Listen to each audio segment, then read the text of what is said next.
একটি বিশাল গাছ, আর সেই গাছের ডালেই শুরু হয় এক অসাধারণ যাত্রা। দর্শকদের স্বপ্নকে বাস্তব করতে অমিত নিলেন এক চ্যালেঞ্জ। গড়ে তুলবেন একটি আসল ট্রি হাউস। প্রথমেই তৈরি হলো পুলি সিস্টেম, যার মাধ্যমে উপরে উঠল কাঠ, বাঁশ আর ফ্লাইবোর্ড। ধীরে ধীরে দাঁড়াতে শুরু করলো মজবুত ভিত্তি।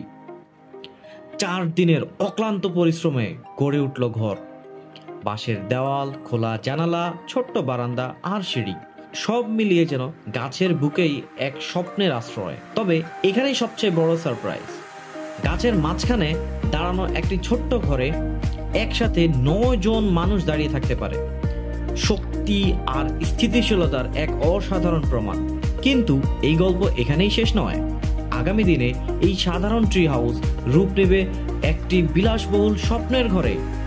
এটাই প্রকৃতির কোলে গড়ে ওঠা মানুষের কল্পনা আর অধ্যবসায়ের গল্প।